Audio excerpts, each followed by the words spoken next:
Hey guys, Aaron Farmer here with mysugarfreejourney.com.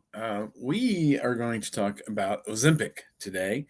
Um, it's a very interesting new drug, new weight loss drug that's on the market right now. Just off the top, before we get into some of the things that are happening with it, I want to say one thing about Ozempic.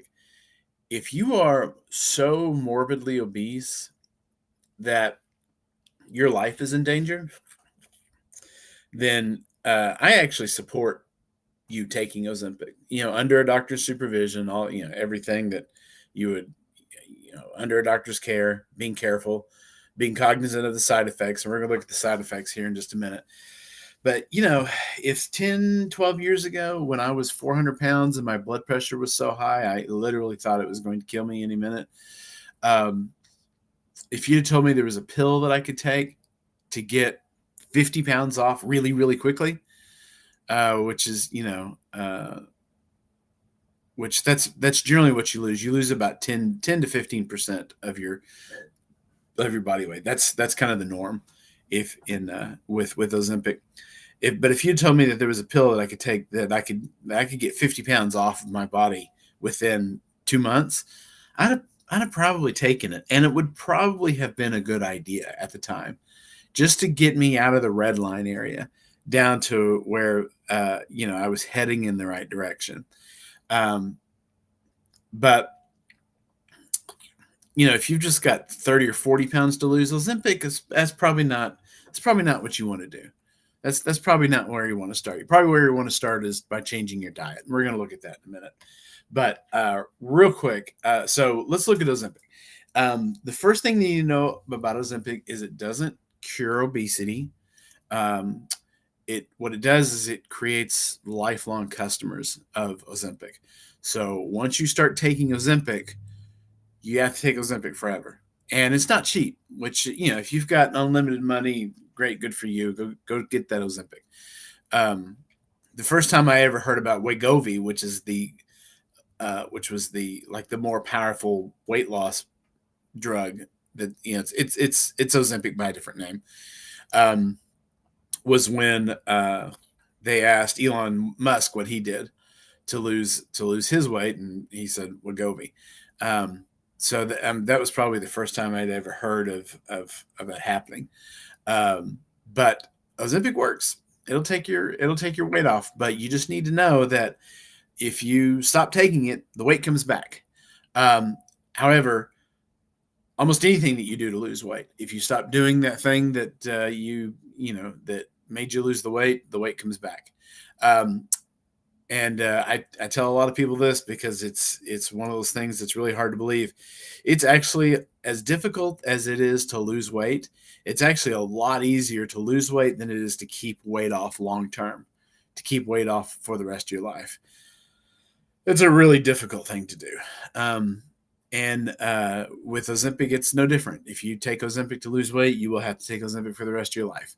However, we need to talk a little bit about the side effects and what you can do about them.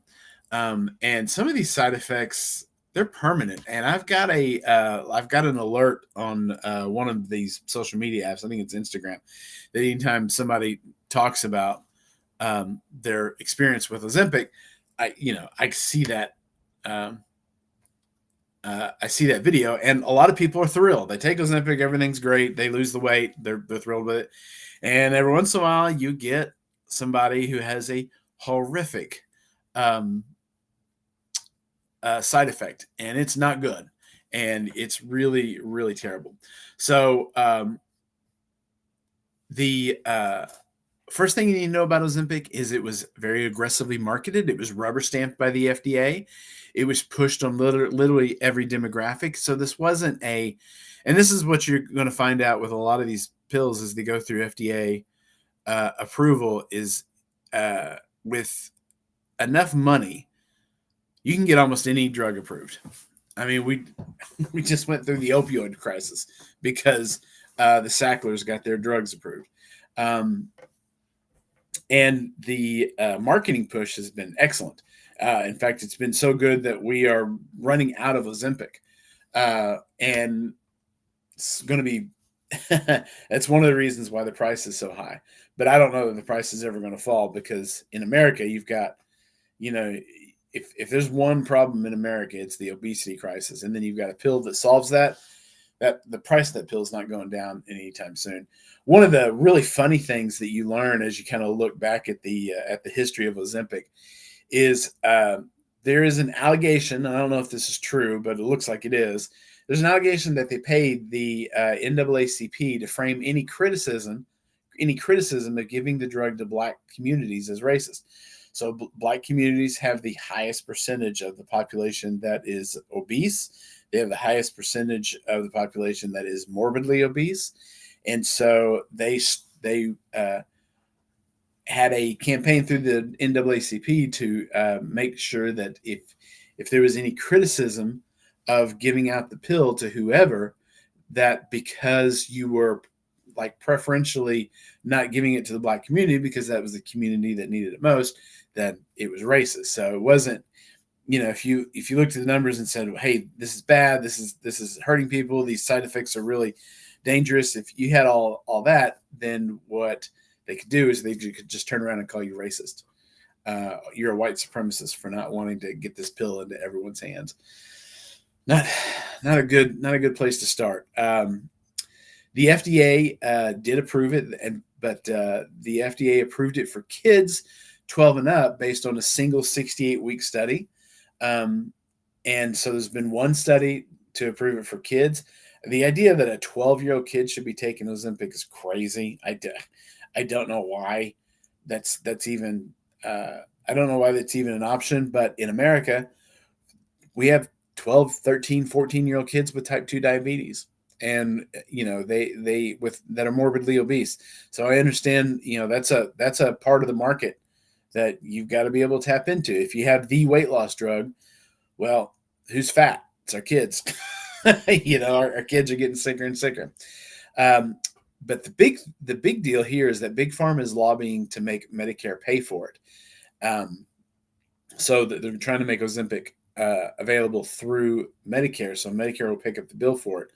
Now, if you think that Medicare is running out of money now, to the point that we're actively trying to cut it and take people off of Medicare, wait till you see what happens when Medicare has to pay for up to $6 billion a year in Ozempic pills for everyone. Because if you're on Medicare, then chances are you are also on food stamps or SNAP. The correlation is very high there.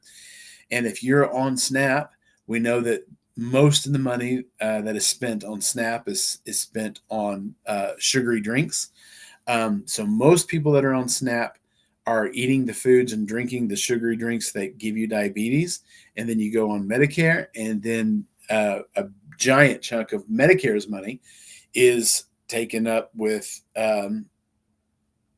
helping people get rid of their type 2 diabetes, or at least manage it until for as long as they can. So you've already got this giant chunk of people that are on Medicare that are getting that Medicare is paying for the type 2 diabetes care. And then if you add Ozempic to the mix, now the American public is going to be paying to up to $6 billion a year to get these pills, these weight loss pills, into the hands of the American people. It's not going to be good. It is not going to be good. We're going to go bankrupt. We are going to break under the weight of our own weight. We already can't. Nobody can join the military already. 73% of our young adults can't join the military because they have something wrong with them. They're morbidly obese. Or they have a chronic condition. 40% of Americans have a chronic condition. Something like 80% of Americans over the age of 40 are at least overweight, if not obese. We're in a bad place. And it seems like the only way that we're going to get out of it is if we spend so much money that we go bankrupt, which sucks. That's also the same playbook they use with Fen-Phen. If you remember, FinFin, I actually had that prescribed to me, 25 years ago or so. I never took it, thank God. That was a weight loss drug from the 90s that caused heart valve disease. It led to $13 billion in lawsuits. The FDA pulled it because the FDA wasn't quite fully in the pocket of Big Pharma back then. But in 2025, they are promoting it in even worse drugs with a straight face. And the, this is not good. So some of the side effects of Ozempic. So these are really some of the more terrifying things that I've seen online. The two big ones are gastroparesis, which is stomach paralysis, and bowel obstructions. So they something about Ozempic, and I don't know what it is, but something about Ozempic.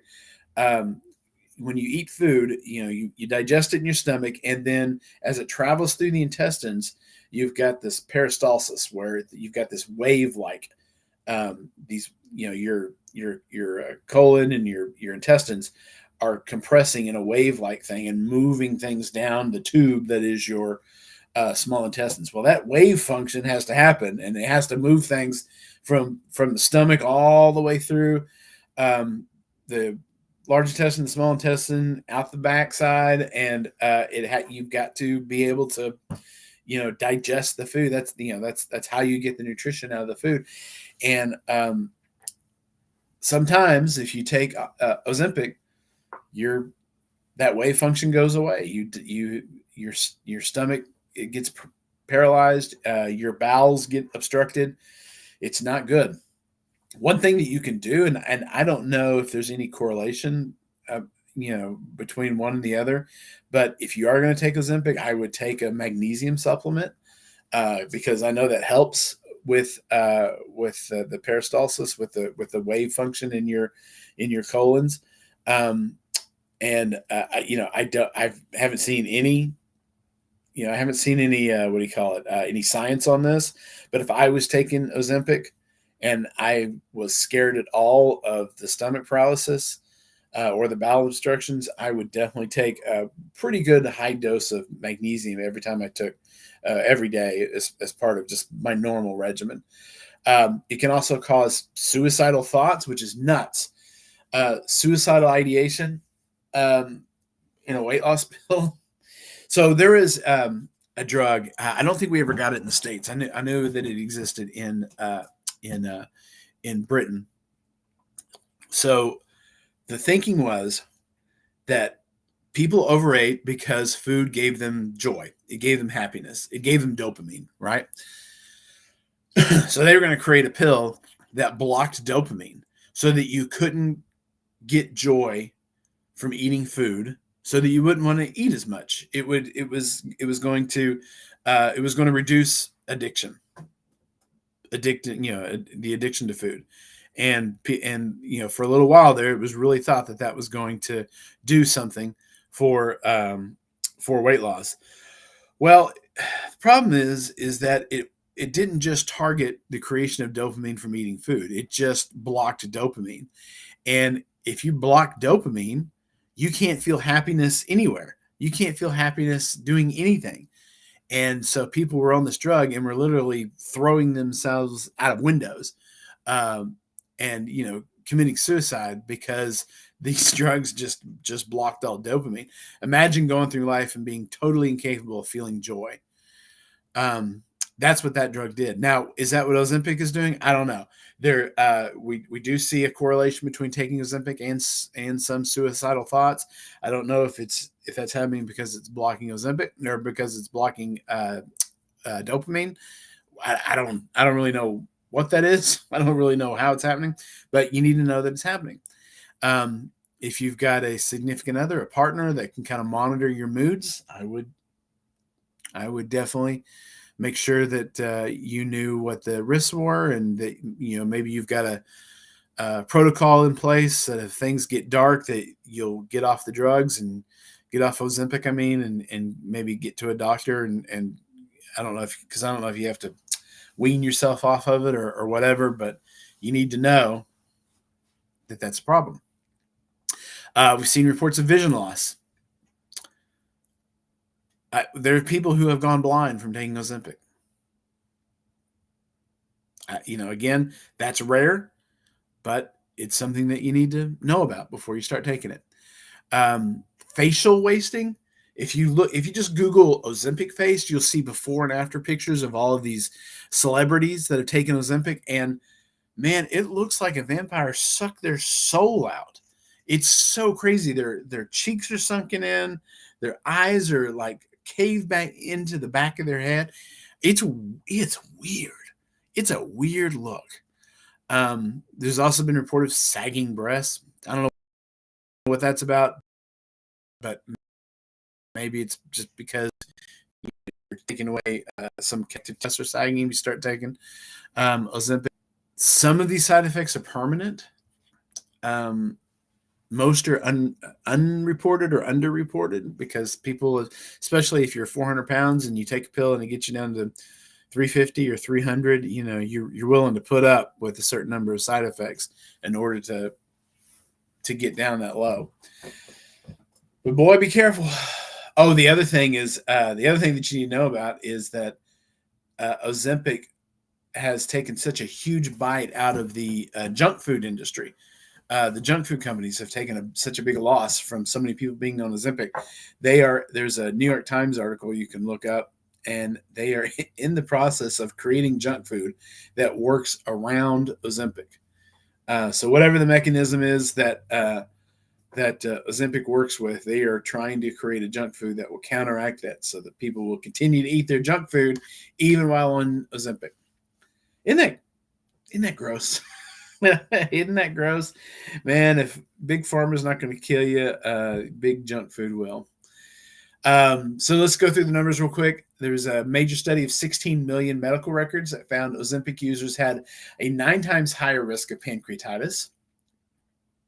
So 9 times higher risk of pancreatitis. You need to make sure that if you're taking Ozempic, don't eat things that raise your blood sugar. Don't eat things that make your pancreas work harder. Eat meat. Eat vegetables. Eat mostly meat. Eat mostly protein. Give your pancreas a break. They had a 4 risk of bowel obstructions. Take magnesium. Don't know for sure that it'll help. A 3.7x risk of stomach paralysis. Again, the magnesium might help with that. 45% increased suicidal ideation. 345% increase with SSRIs. So if you're already on a pill to improve your mood, the risk of suicidal ideation goes up 345% if you're on if you start taking Ozempic. Whew, my goodness, that is a big number, 345%.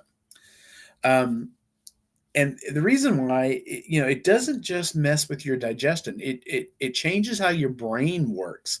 It changes how your brain can absorb psychiatric meds. It can lead to destabilization, mood swings, in some cases suicide. There have been some reported cases of people, and it's so hard to correlate. If you used to have suicidal thoughts, you got it on an SSRI, and you started seeing success, and then you started taking Ozempic, and then you committed suicide, it's hard to blame the suicide.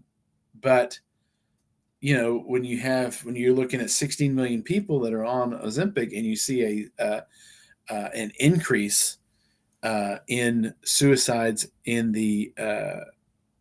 overall increase in suicides, but a much greater increase in the numbers in suicides in people that are already taking SSRIs, it's something that we need to look at. We need to be aware of. And so Ozempic might be a drug that creates customers for other drugs.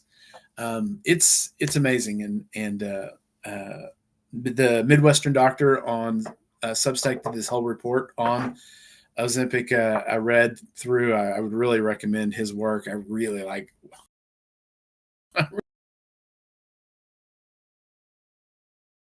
his stuff.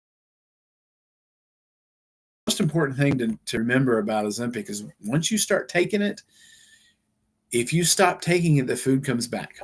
The weight. Once you start taking it, you need to be aware that it's not like I'm going to take this for 6 months. It's not like the last diet that you went on, where you did the diet for 6 months, lost the weight, went to on vacation, or went to the high school reunion or whatever, and then you went back to your old way of eating. Once you're on Ozempic, you're on Ozempic until you want to go back to being fat.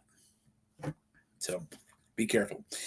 Now, unless you're so morbidly obese that you've got to get the weight off, right now, here's what I would recommend. I'm not a doctor, but I did this. I used to be 400 pounds. I lost 200 pounds. I'm in the process of losing more weight. And here's what I would recommend. And please listen to me. Change your diet. Eat meat, eat vegetables, eat mostly meat. Stay away from sugar, stay away from processed wheat, stay away from grains, stay away from processed foods, stay away from seed oils. Just eat whole meat, whole vegetables, and stay away from most sauces, because most sauces have seed oils in them.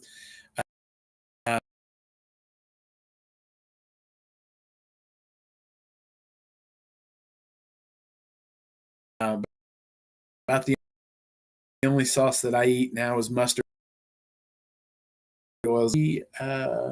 Barbecue sauce that doesn't have any seed oils in it. However, my wife started making, now she just makes her own barbecue sauce. She makes it with raw apple cider vinegar and a couple different ingredients. I don't know. You can Google it for it. It's great. It's good stuff. And so there are options out there, but you've got to, if you take control of your diet, I promise you that you're going to see some amazing things happen as to your body. You're going to start to lose the weight. The weight's going to come off. And it happens really, really quickly. In fact, one of the things that I wish I knew, there's a couple things I wish I knew when I first started doing this.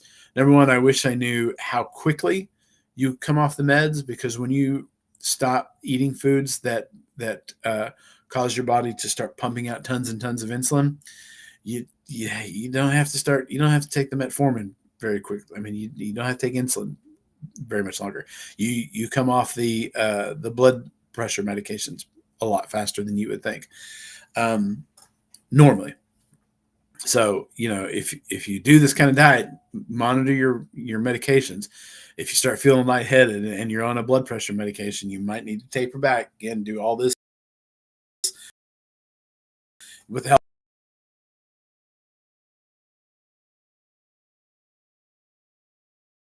of your doctor. But you will be amazed. Control of your diet, and when you start to feed your body with the right foods. And again, I'm not saying don't take Ozempic. If you're so morbidly obese that you are going to fall apart, you're going to have a heart attack next week if you can't get the weight off, go get the Ozempic. But when you get the Ozempic, change your diet too. Don't eat sugar, don't eat grains, don't eat seed oils, don't eat processed food. Eat mostly meat. Eat vegetables if you want them. Stay away from condiments that have seed oils in them. That's usually where seed oils come into your diet. They're in processed foods. Take control of your diet. I have to cook my food at home. I have to take it with me to work. I have to pack a lunch everywhere because I don't trust the food outside of my house unless I've cooked it. I don't cook it. I mean, unless I've cooked it, I don't trust it. And that's just what you have to do. And I would encourage you to do it. If you have questions, whatever, reach out to me. And it's a heck of a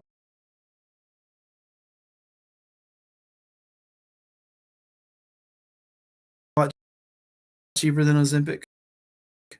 It's ties into it as well. Go on and exercise. But the most important, guys, I appreciate you watching. This is Aaron Farmer with My Sugar Free Journey. We'll talk to you.